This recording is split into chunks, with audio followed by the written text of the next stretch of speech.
먼저는 귀한 자리 허락해 주신 또 하나님께 또 목사님께 감사드립니다. 누군가 제게 너 죽기 전에 마지막 설교 어디 본문으로 할래? 라고 물어본다면 저는 한참을 고민하다가 요한복음을 선택할 것 같습니다. 또 누군가 제게 이제 막 예수를 알게 된 사람에게 어떤 책으로 예수를 소개하면 좋겠습니까? 라고 질문한다면 저는 그때는 주저함 없이 요한복음을 추천할 것입니다. 또 누군가 제게 오랜 시간 동안 신앙생활을 하다가 이제 매너리즘에 빠진 것 같고 신앙의 염증을 느낀다. 다시 그 마음 어떻게 독려할 수 있을까? 어떤 책으로 독려할 수 있겠나? 라고 질문한다면 저는 그때도 주저함 없이 요한복음을 선택할 것입니다. 저에게 요한복음은 그런 책입니다. 초신자를 가르칠 때도 10년, 20년, 50년 평생을 신앙생활한 사람들에게 복음이 무엇인지, 우리가 무엇을 믿는지에 대해 자세하게 소개할 수 있는 그런 책입니다. 우리가 사랑하는 요한복음은 복음서 가운데 가장 마지막에 기록되었습니다. 전승에 따르면 요한복음은 대략 AD 80년에서 90년 그 즈음에 기록되었을 것으로 추정합니다. 그 말은 이미 공관복음은 완성되었다는 말입니다. 마태, 마가, 누가복음은 이미 다 쓰여진 상태입니다. 또한 사도 바울의 열세 서신도 각 교회에 도착한 상황입니다. 뿐만 아니라 다른 사도들의 일반 서신까지도 교회에는 전승으로 내려오고 있었던 상황 가운데 있습니다. 그 말은 굳이 이 요한복음이 없어도 된다라는 말입니다.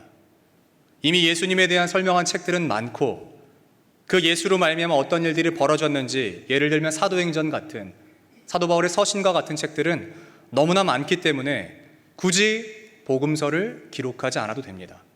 그런데 그 시기에 요한복음이 기록되었습니다. 왜 사도 요한은 그의 인생 말년에 다른 책도 아니라 복음서를 기록했는가? 분명한 목적과 의도가 없다면 구태여 그렇게 하지 않아도 될 것입니다. 그런데 사도 요한은 분명한 목적이 있었던 것 같습니다. 다른 책들이 아니라 놀라운 신비에 대한 어떤 기록을 적어놓은 것이 아니라 복음서를 적어놓은 목적이 있는 것 같습니다. 사도 요한이 요한복음을 기록하기로부터 불과 10여 년 전 그리스도인들에게는 다시는 기억하고 싶지 않고 다시는 경험하고 싶지 않았던 한 가지 사건이 있었습니다. 그것은 바로 로마의 대화재였습니다. 그 대화재의 주범자로 그리스도인들을 주목하였고 그 일로 말미암아 로마 시내 안에 있는 그리스도인과 뿐만 아니라 로마의 주된 도시들에 살았던 그리스도인들은 핍박과 박해를 받았습니다. 물론 전 로마 제국 가운데 퍼지지는 않았지만 로마 시내와 주요 도시에 있던 사람들은 끔찍한 일을 경험하게 됩니다. 사도행전 12장 야고보 사도의 순교를 시작으로 네로의 박해 시대엔 마케도니아 남부에서 사역하던 안드레가 X자 십자가형에 처했습니다. 하나님의 말씀을 전하다가 베드로가 거꾸로 된 십자가형을 당했습니다. 바돌로메는 산채로 가죽이 벗겨져 죽었고 마태는 목이 잘려 죽었습니다. 시몬은 거꾸로 매달린 채로 톱에 썰려 죽었습니다. 이런 이야기들은 이전까지는 그리스도인들에게 있어서 그냥 귀로 들었던 이야기입니다. 그렇게 됐대, 그런 일이 있었대, 그런 일을 당했대. 이전까지는 제자들만의 일이었다면 지금부터는 그리스도인들의 일이 되었습니다. 그래서 두려움에 사로잡혔던 그리스도에는 수많은 사람들이 예수를 떠나고 배교하고 돌아섰습니다. 무려 네로가 통치하던 그 5년의 시간 동안 그런 일들을 경험하니까 타 지역에 있는 사람들의 입장에서 본다면 어떤 마음이었겠습니까? 타 지역에서 아직 자기는 경험하지 않았지만 그 일들이 퍼지고 있다는 소식을 들은 그리스도인들이라면 어떤 질문을 했겠습니까? 아마 이런 질문이었을 겁니다. 이래도 예수를 믿어야 하는가? 이럼에도 불구하고 예수를 믿어야 하는가? 그런데 만약 그때에 누구라도 나서서 말해줬더라면요, 이때 만약에 진정한 리더가 있었더라면요, 예수를 믿어야 한다라고 말할 만한 사람이 있었다라면요, 누구라도 하나님을 향한 믿음에 대해서 더 강조하고 우리 그럼에도 믿어야 합니다 라고 말해줬더라면요, 이와 같이 믿음이 흔들리는 사람들에게 무엇이 가장 필요하냐면 얄팍한 위로가 아닙니다. 너 조금만 견디면 돼의 사람의 방식의 위로가 아닌 것입니다. 그때 가장 필요한 것은 바로 복음입니다. 흔들리는 믿음 가운데 가장 필요한 것은 복음입니다. 다른 것이 아닙니다. 다른 것에 대한 것이 아닙니다. 복음인 것입니다. 그렇다면 우리는 복음에 대해서 바른 정의를 해야 될 것입니다. 과연 우리가 믿고 있는 그 복음은 무엇인지, 성경은 복음을 무엇이라고 말하는지, 어떤 사람의 정의가 아니라, 어떤 신학자가 내려놓은 정의가 아니라 성경이 말하는 정의가 있다면 그것을 보고 따라가야 할 것입니다. 먼저는 감사하게도 사도 바울이 복음에 대한 바른 정의, 올바른 정의를 내려놓았기에 그 복음에 대한 정의를 함께 살펴보고 싶습니다. 로마서 말씀에 사도 바울이 이렇게 이야기했는데 제가 읽어드리겠습니다. 이 복음은 하나님이 선지자들을 통하여 그의 아들에 관하여 성경에 미리 약속하신 것이라. 그의 아들에 관하여 말하면 육신으로는 다윗의 혈통에서 나셨고 성결의 영으로는 죽은 자들 가운데서 부활하사 능력으로 하나님의 아들로 선포되셨으니 곧 우리 주 예수 그리스도시니라. 성경은 복음을 이렇게 정의하는데 사실 이 로마서 1장 2절부터 4절까지는 삽입 구절로 이루어져 있습니다. 그러므로 가운데 삽입된 내용, 부연 설명한 내용을 뺀다면 이렇게 볼 수 있을 것입니다. 이 복음은 곧 우리 주 예수 그리스도시니라. 다시 한번 더 말씀드리겠습니다. 성경이 말하는 정의는 이 복음은 곧 우리 주 예수 그리스도시니라. 여러분, 복음은 예수 그리스도 자체인 것입니다. 어떤 좋은 이야기가 아니라, 기쁜 소식 정도가 아니라 예수님 자체, 예수님에 대한, 예수님에 의한 이야기가 바로 복음서입니다.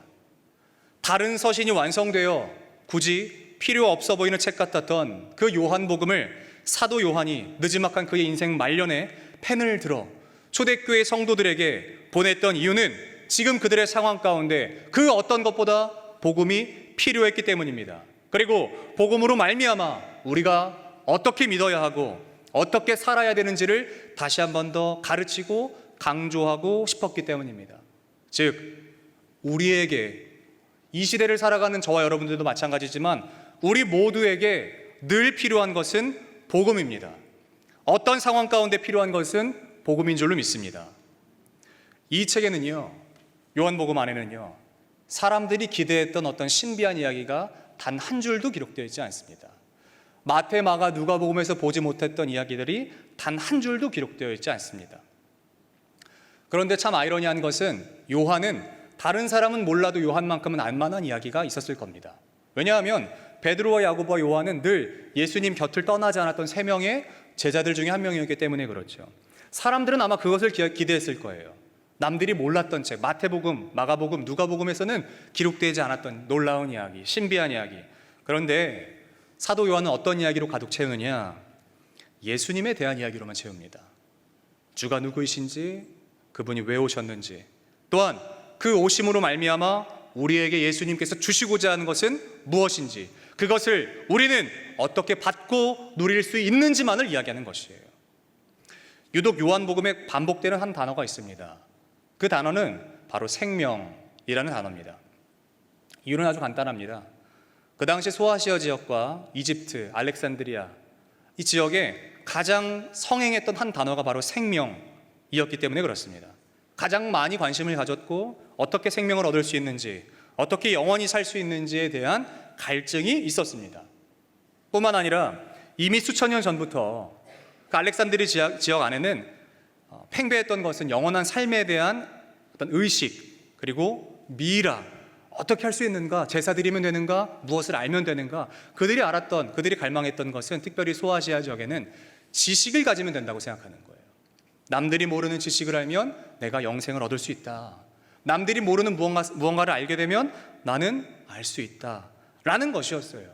그런데 아이러니하게도 그리스도인들이 지금 겪는 상황은 어떤 상황이냐? 박해를 받고 어려움을 당하는 때입니다. 소망이 없고 기대가 사라지던 때입니다. 내가 더 이상 예수를 믿어야 되는가, 믿지 말아야 되는가, 선택의 기록 가운데 있는 상황 가운데 있습니다. 그러므로 그들이 의심했을 한 가지는 무엇이냐? 어쩌면 예수 믿어도 영원한 생명 얻지 못할 수도 있겠다 라는 의심이에요. 나 예수님 열심히 믿어도, 나 예수 열심히 따라다녀도 생명, 영원한 생명 얻지 못할 수도 있겠다 라는 것이에요. 생명을 얻기 위해 이 자리에 있다라고 생각했는데 도리어 그것 때문에 죽어요. 도리어 그것 때문에 고난을 당해요. 그러니까 의심합니다. 생명력이 없을 수도 있겠다.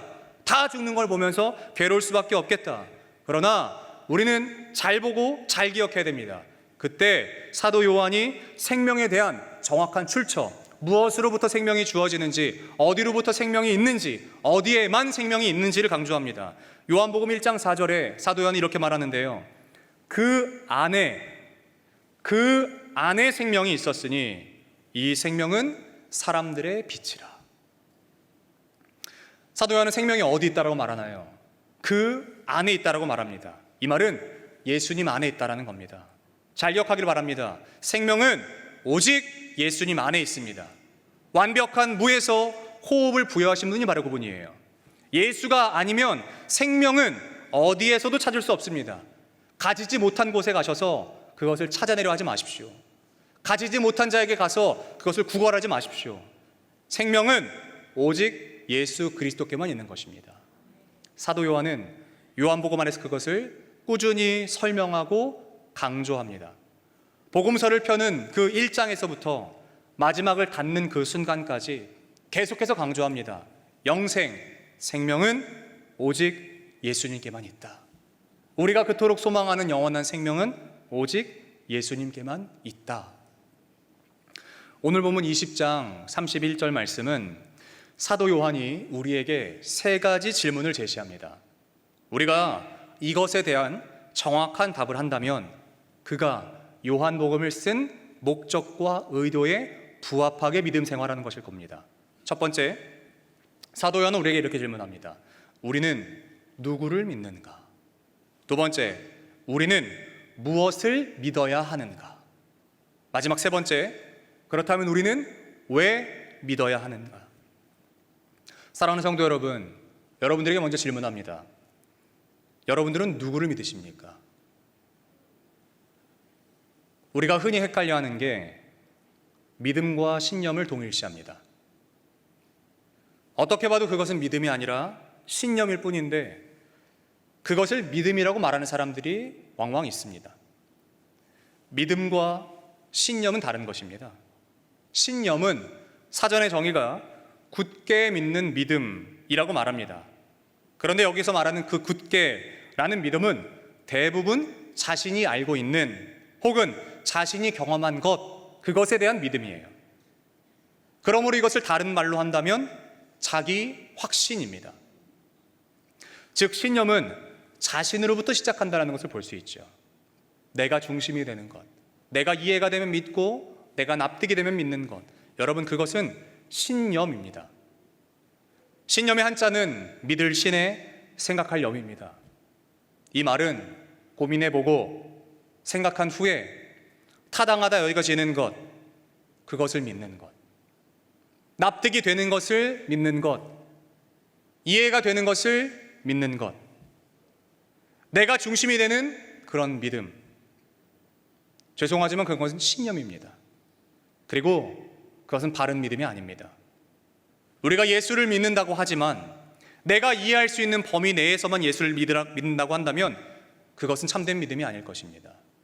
내가 납득이 되는 부분 안에서만, 내가 이해가 되는 부분 안에서만, 내가 소화가 되는 부분 안에서만 예수를 믿는다면 그것은 신념일 것입니다.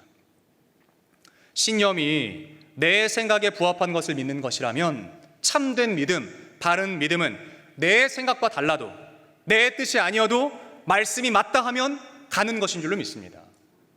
세상은 아니라고 말해도, 세상은 틀렸다고 말해도 내 주 예수가 맞다고 하면 그렇게 가는 것입니다. 세상이 다 맞다고 말해도, 세상은 다 옳다고 말해도, 그것이 정답이고 정의라 말해도 예수님이 틀렸다 말씀하시면 안 하는 것입니다. 그게 믿음인 것이에요. 우리는 예수님을 제대로 믿기 위해 말씀을 봅니다. 우리는 예수님을 제대로 믿기 위해 예배를 드립니다. 남들이 모르는 무언가를 깨닫기 위하여 성경 공부, 말씀 공부하는 것이 아니라 남들이 모르는 무언가, 남들보다 뛰어나기 위해서 예배를 드리는 것도 아닙니다. 우리는 예수를 믿기 위해 이 자리에 있는 줄로 믿습니다. 정치 노름을 하기 위해서 여기 있는 것도 아니고 나와 너를 구분하기 위해서 믿는 것도 아닙니다. 우린 오직 예수 그리스도를 믿기 위해 이 자리에 있는 것입니다. 그렇다면 두 번째 질문, 우리는 무엇을 믿어야 하는가? 오늘 본문 말씀은 우리에게 이렇게 명확하게 제시합니다. 그가 하나님의 아들이신 것과 그가 그리스도이신 것을 믿게 하기 위함. 다시 한 번 더요. 그가 하나님의 아들이신 것과 그가 그리스도이신 것을 믿게 하기 위함. 여러분들은 예수님이 하나님의 아들이신 것과 그가 우리를 구원하신 분이시라는 사실을 믿으십니까? 빼앗고 짓밟는 세상의 폭력의 논리가 아니라 깨짐과 죽음, 포기와 사랑으로 우리를 구원하신 그분만이 우리의 창조주이시고 지금도 살아서 역사하시는 하나님이신 것과 동시에 그분이 하나님이신 것을 믿으십니까?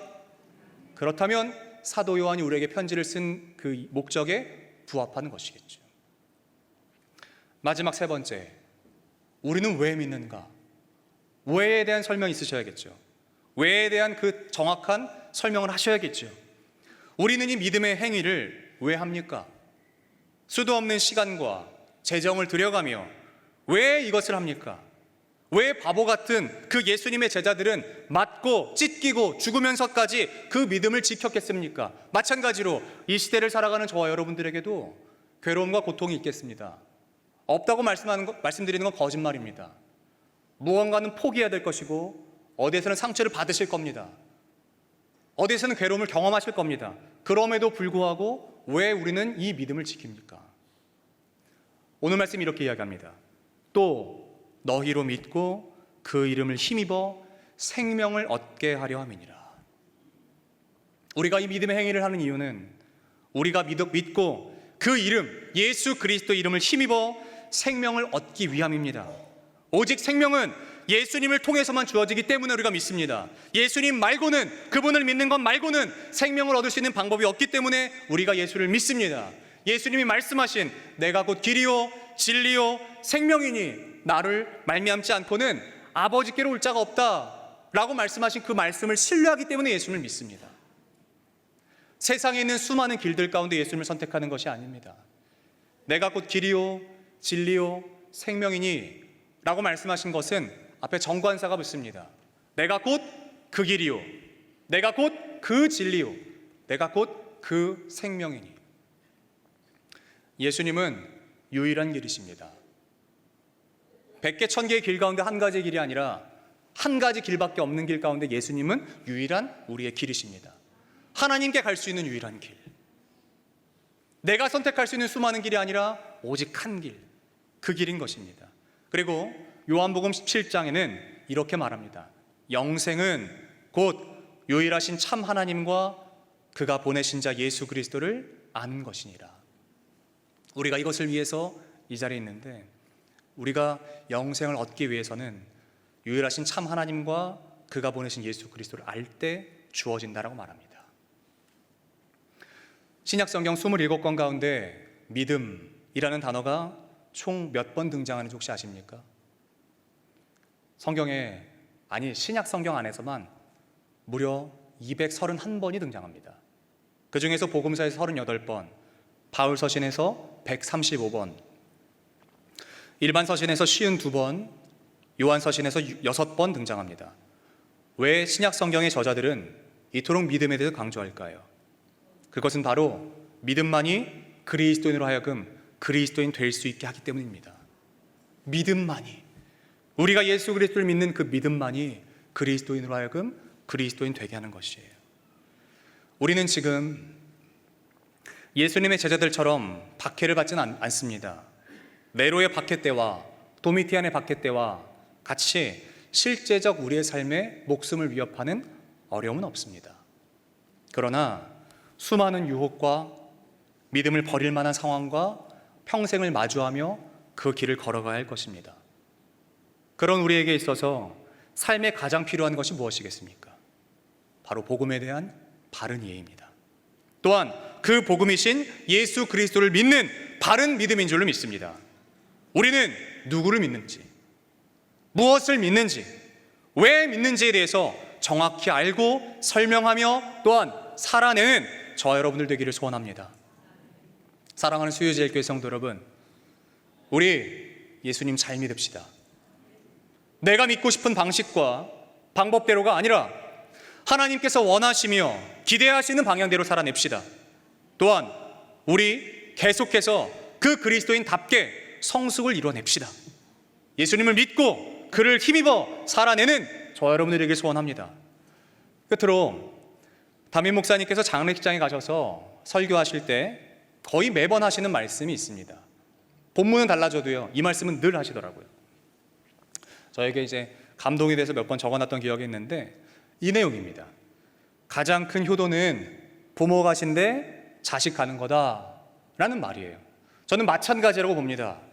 주의 몸된 성도들이요, 같은 본향을 향하며 꿈꾸며 살아가는 것, 이것이 얼마나 복된 하나님께서 허락하신 우리 가운데 축복이겠습니까? 오늘 저는 이 자리에서 여러분들과 헤어지면 어떤 분들은 조만간 곧 보게 될 수도 있고요, 또 어떤 분들은 정말 말 그대로 천국에 가서야 재회할 만한 분들이 계실지 모르겠습니다. 그러니 제가 여기서 여러분들에게 할 수 있는 마지막 부탁은 이것입니다. 사랑하는 주의 몸된 수유제일교회 성도 여러분, 우리 예수님 잘 믿읍시다. 교회를 위해서도 사람을 위해서도가 아닙니다. 하나님의 아들이신 예수 그리스도를 제대로 믿으십시다. 그리고 그 이름을 힘입어 생명을 얻읍시다. 예수 잘 믿으면요, 결국 말씀 앞에 설 수밖에 없습니다. 예수 잘 믿으면요, 내가 죄인인 것을 인정할 수밖에 없습니다. 예수 잘 믿으면요, 사람이 아닌 하나님을 바라보게 될 줄을 믿습니다. 제가 여러분들과 함께한 시간은 짧았지만 그 시간 속에 담긴 하나님의 은혜는 영원히 제 마음속에 남아있을 것입니다. 그리고 제가 여러분들을 생각할 때마다 수요제일교회 예수님 잘 믿는 교회지, 예수님 잘 믿는 성도들로 충만한 교회지 라고 기억되기를 소망합니다. 저 또한 여러분들이 보시기에, 여러분들이 잠깐 스쳐가는 목사긴 하겠지만